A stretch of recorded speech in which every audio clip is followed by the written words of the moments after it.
Ravan ruled Lanka, the then kingdom of demons. He was believed to be Narayan the most Narayan powerful person on the planet. His other name was the Shasan, the one with 10 Narayan heads. Narayan Ravan's father was a saint while his mother was a demon princess Narayan Kekashi. Narayan He was the grandson of god Brahma and a very able ruler, scholar, and an administrator.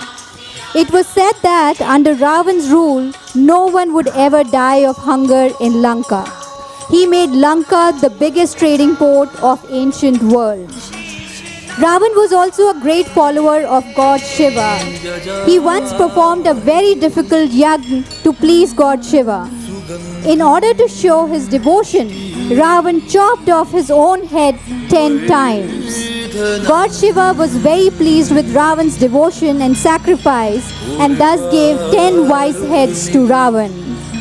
Apart from Shiva, he once also performed a severe penance for God Brahma and in return received a boon that his life would dwell in his navel. This made Ravan feel immortal and thus he became arrogant and egoistic.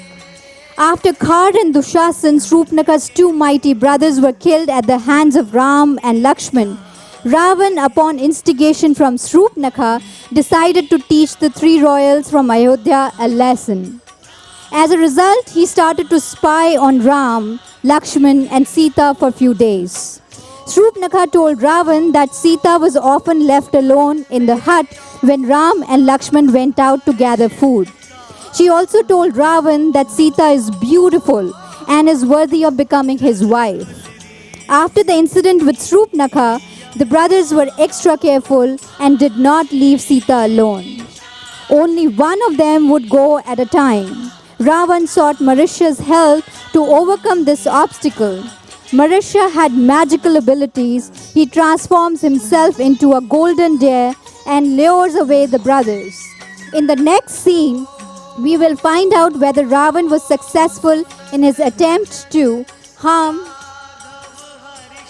Sita. This scene teaches us how to keep ourselves in the limits of dignity and decorum and how crossing a limit would cause more harm than good. जा जा मारीच जा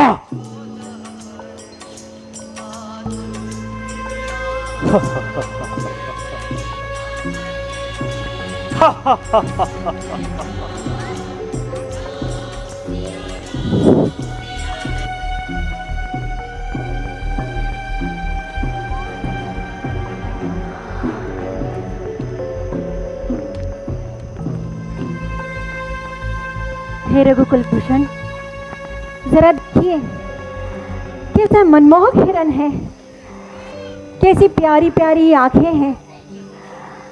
स्वामी, अगर आप इसे पकड़ लाएं तो मैं इसे पालकर अपना जी बहला लूंगी।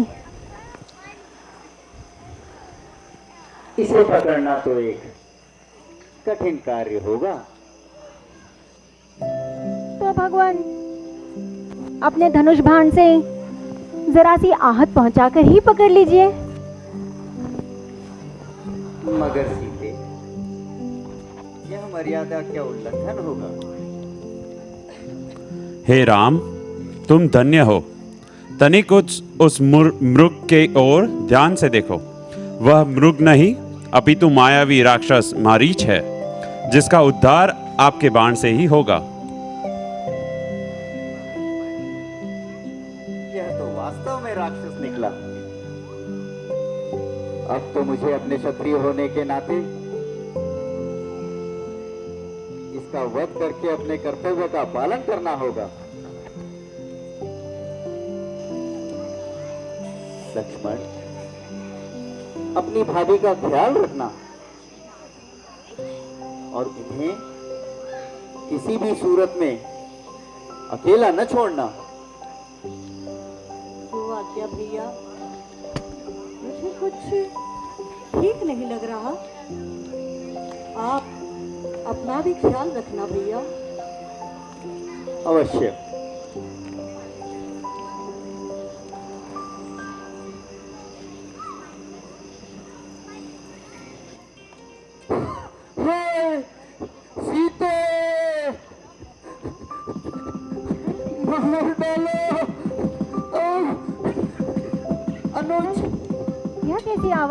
लक्ष्मण कहाँ से आई? लक्ष्मण, तुम्हारे भ्राता अवश्य किसी संकट में है और तुम्हें पुकार रहे हैं।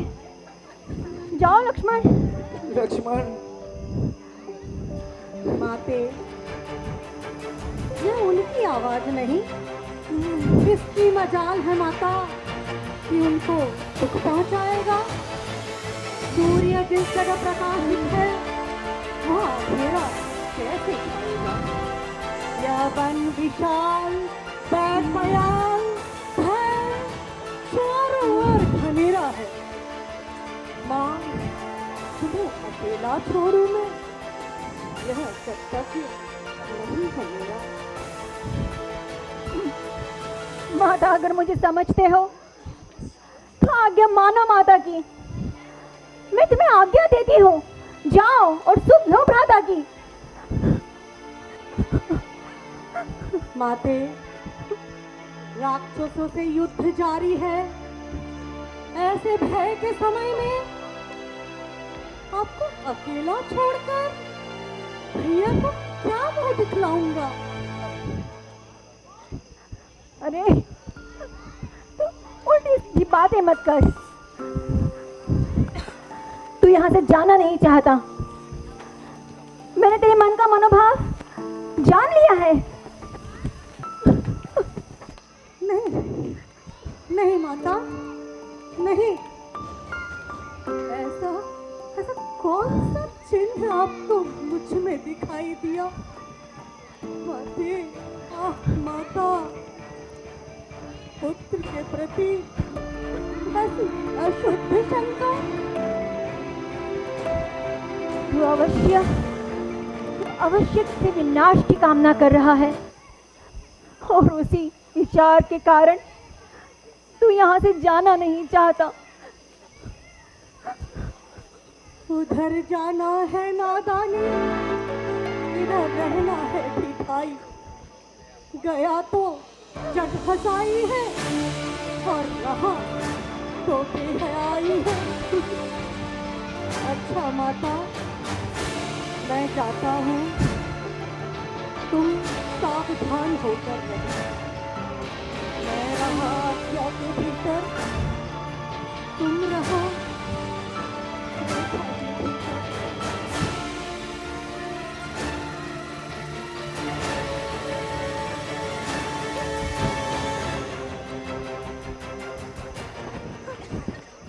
ये रेखा उल्लंघन कर जो भी कुटिया के अंदर आएगा, हैरान लक्ष्मण की, वो यही भस्म हो जाएगा। अब अपनी सीता माता को हे वृक्षों तुम पर सौंपता हूँ, अपने ही साए में रखना।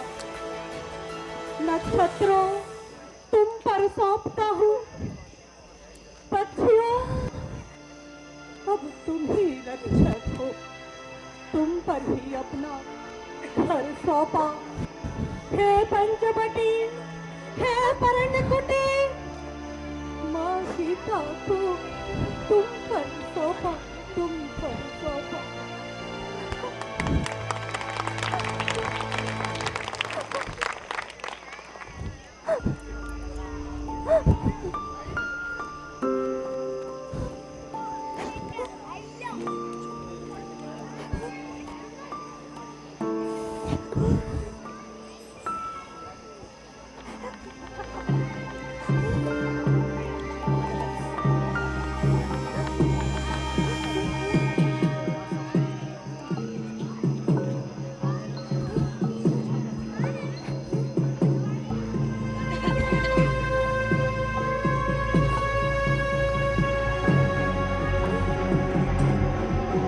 वही दर्शन, वही तेज, वही प्रताप।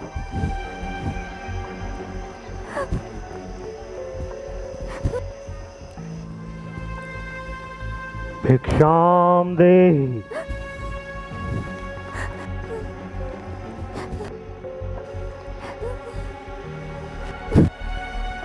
भिक्षाम देहि।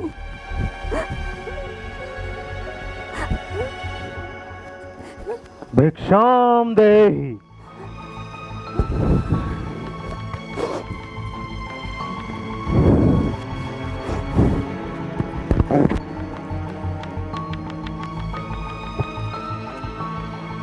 प्रणाम महात्मन। कल्याण हो देवी। हम बहुत दूर से आए हैं और भूखे हैं।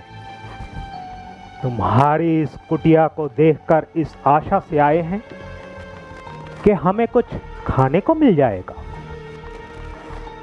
अवश्य महाराज, आप यहीं ठहरे, मैं आपके लिए अभी भोजन लेकर आती हूँ।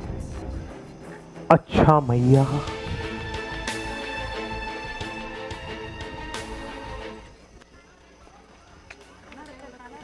कहाँ रखा? इधर दे दो ना।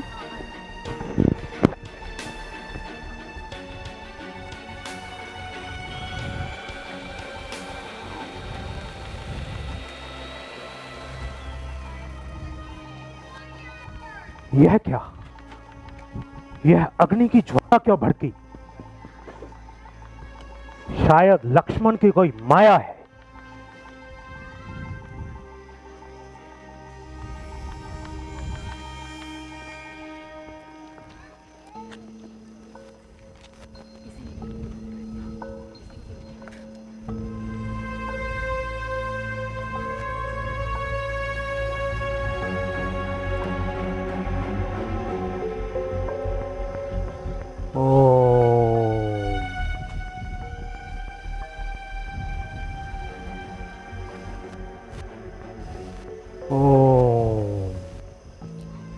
अच्छा माता, मैं जाता हूँ। तुम सावधान होकर रहना। मैं रहा आज्ञा के भीतर, तुम रेखा के भीतर रहना। लीजिए मुनिराज, मैं भोजन लाई हूँ, कृपया स्वीकार करें। तो ले आओ देवी।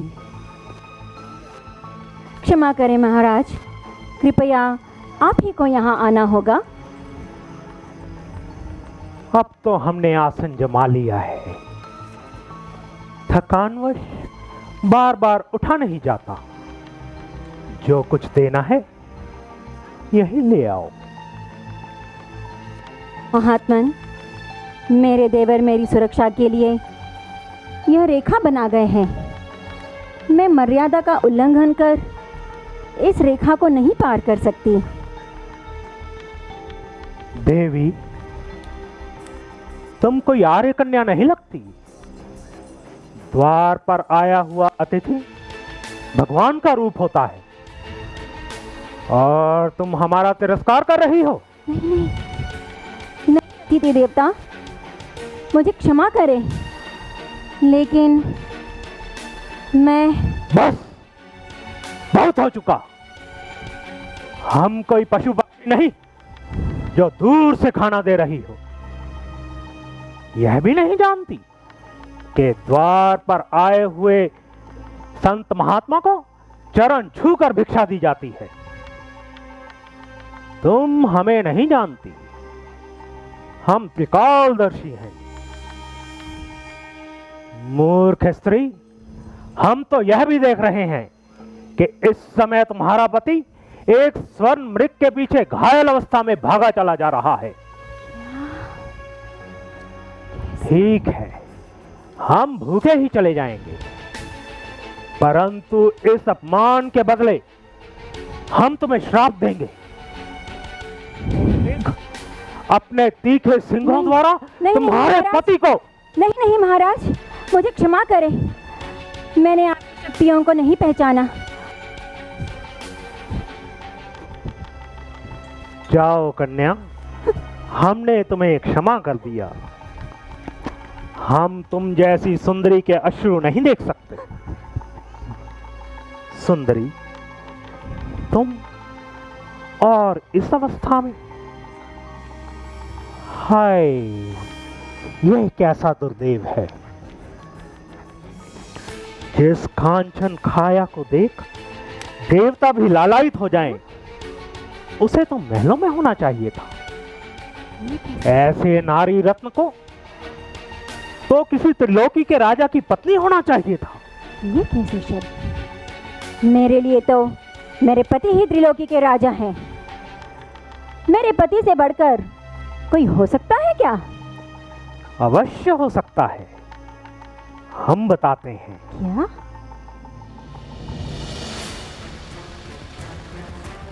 जिसके नाम से देवता, नाग, किन्नर, असुर, राक्षस अर्थात संसार के संपूर्ण प्राणी थर्रा उठते हैं। अरे सूर्य और चंद्र जिसकी इच्छा से चलायमान होते हैं, वायु भी जिसके सामने श्वास नहीं ले, वृक्षों के पत्ते भी जिसको देखकर भय से स्तब्ध हो जाते हैं। यह साधु नहीं। तुम तो उस लंकाधिपति रावण की पत्नी होने योग्य हो। दुष्ट, क्या बकता है? लज्जा नहीं आती? साधु के भेष में कौन हो तुम? भी बताते हैं। यह कौन है?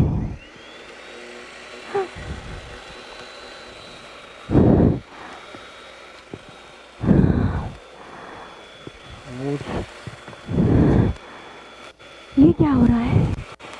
ये कैसी आवाज? प्रभु, आप कहाँ हैं? लक्ष्मण, तुम कहाँ हो? ये कौन था? नहीं, ये कुछ और है। ये कौन है? ये कौन है? वही तुम्हारा दास लंकेश्वर।